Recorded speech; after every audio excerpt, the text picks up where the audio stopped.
Jadi kita sebenarnya kurang dikasih pandangan yang lebih clear sesuai dari mangganya gitu ya soal masa kecilnya Guts. Akhirnya malah dialah yang dibawa ke neraka, dia yang diseret ke neraka. Dan karakter terakhir yang belum muncul itu adalah Wild. Dia ini adalah Apostle, dia iblis.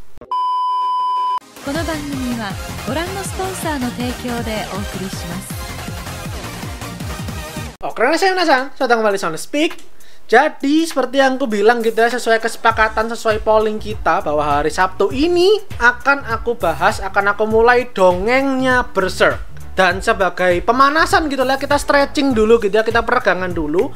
Ketika dulu aku memulai dongeng Owari no Seraph juga aku awali dengan satu video pengantar.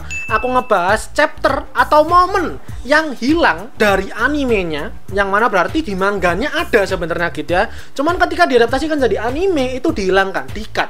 Aku dulu membuka Owari no Seraph dengan itu. Kali ini Berserk pun aku juga pemanasan. Mari kita pemanasan dengan ngebahas itu dulu.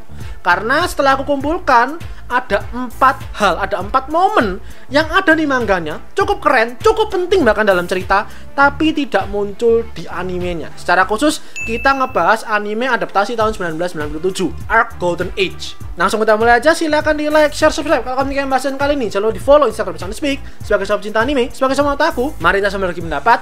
Tapi ingat, jangan sampai sini berdebat, cukup berhenti sebagai penikmat dalam sesi diskusi hangat.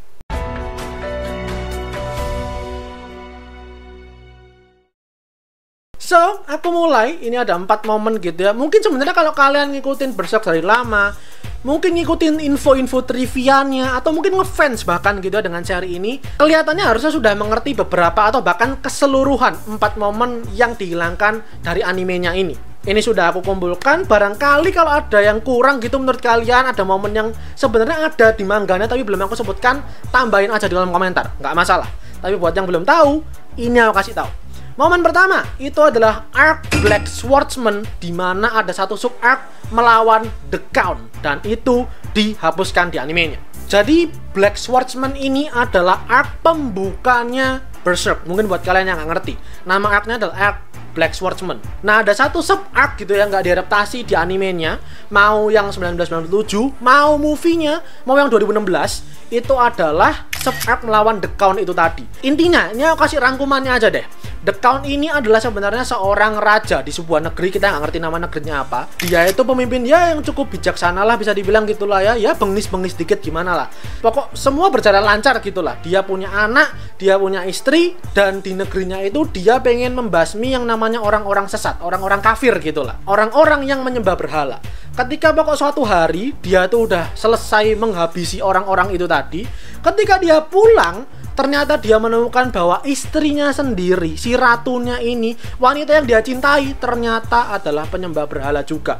Long story short, dia akhirnya kesel, dia marah gitu kan, dan di situ tuh ada party seks gitulah ya. Jadi namanya penyembahan berhala gitulah, pokoknya ada banyak orang-orang yang bersetubuh gitulah. Pokoknya semuanya dibunuh sama dia, dan akhirnya dia sendiri karena saking marahnya berubah jadi iblis, jadi Apostle, dan dia membunuh istrinya sendiri. Dari situ 7 tahun yang lalu itu, akhirnya si raja ini udah nggak sama lagi, jauh lebih bengis, jauh lebih kejam. Long story short lagi, aku perpendek lagi gitulah ya. Akhirnya dia harus berhadapan dengan si Guts ini tadi, bertempur lawan dia. Ketika Guts udah mau kalah, ada Behelit di sana dan terpanggillah para God Hand. Jadi God Hand ini udah pernah muncul dulu sebenarnya di awal cerita Berserk. Udah muncul tuh si Femto alias Griffith itu dengan 4 anggota lainnya, itu sudah muncul awalnya. Aku persingkat lagi, pokok intinya si Raja Count ini, karena dia itu gagal untuk menjalankan misinya, dia gagal membunuh anaknya sendiri, putrinya sendiri sebagai tumbal, akhirnya malah dialah yang dibawa ke neraka, dia yang diseret ke neraka. Nah itu poinnya yang sudah aku coba kerdil-kerdilkan di arc itu, di sub arc itu, ya seperti itulah. Detailnya seperti apa? Sabtu ini kita mulai pembahasan dongeng Berserknya itu ya, dengan Arc Black Swordsman ini tadi. Momen yang kedua itu adalah, mungkin aku yakin banyak orang mengerti sini ya, masa kecilnya Guts, secara khusus Donovan.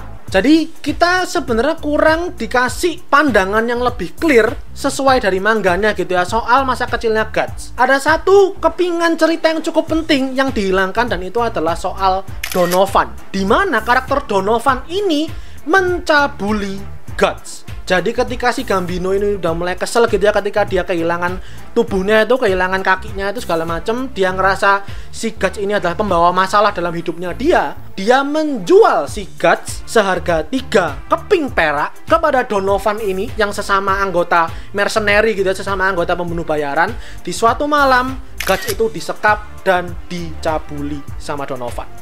Ini momen yang penting sebenarnya dan itu dihilangkan di animenya.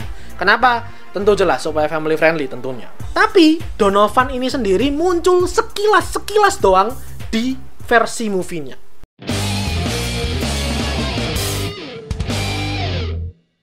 Momen yang ketiga, konflik internal kerajaan Midland. Ini juga dipotong karena di animenya yang tahun 1997 maupun movie-nya kita nggak ditunjukkan bahwa ternyata ini kerajaan tuh segitu korupnya dari dalam, dari internalnya.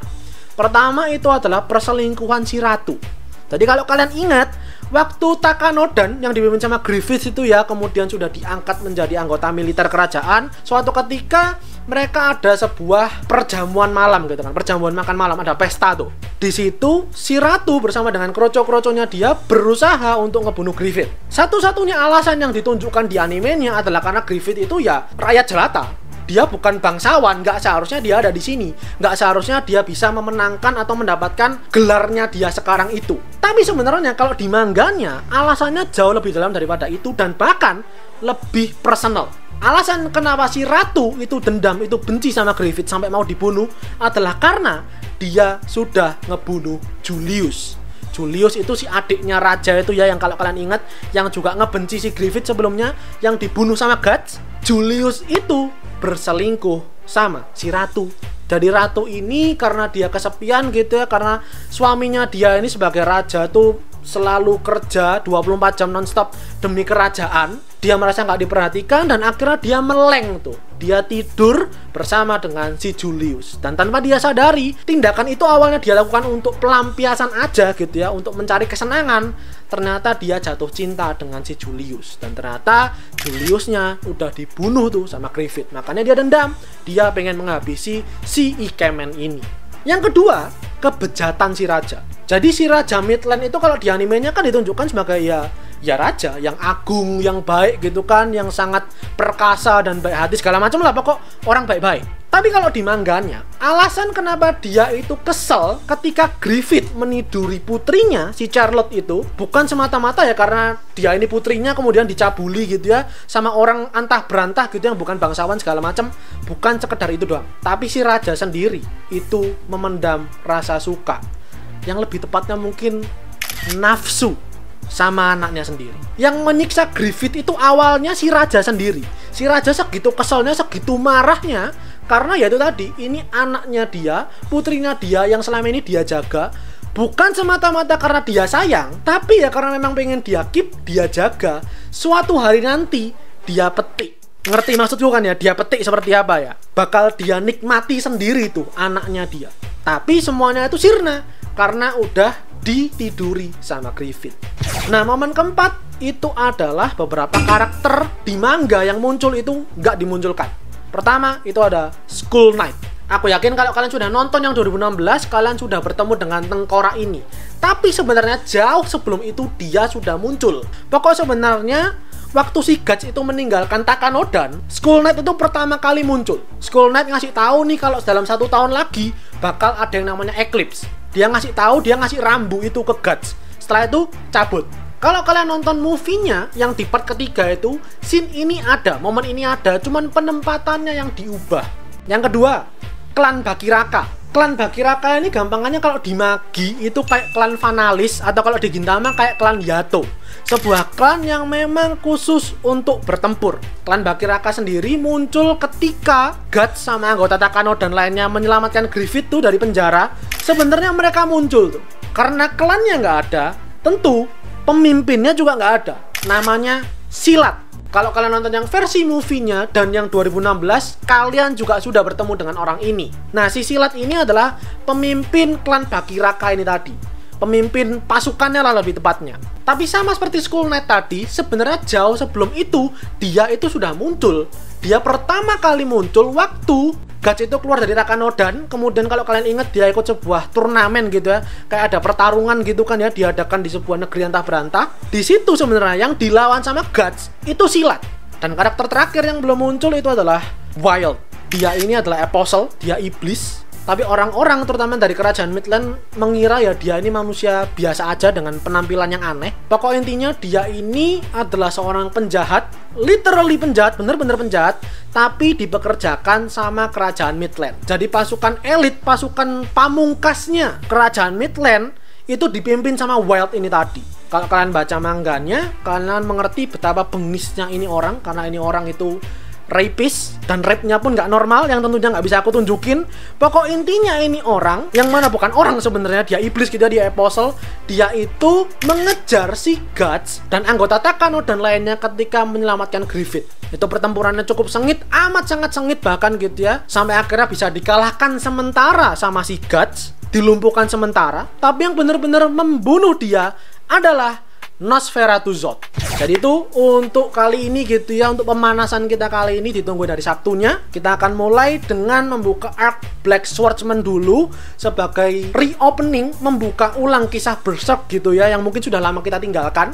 Dan silakan di like videonya. Kalau kalian suka pembahasan kali ini, jangan lupa berkomentar, di-share teman-teman kalian, dan terakhir jangan lupa di follow Instagram Soundspeak dan subscribe buat kalian yang nikmati di banyak konten anime dan manga dari channel Soundspeak. Karena anime dan manga itu yang aku suka dan yang kalian suka. So I'll see you guys in the next video. Itadashi minasan.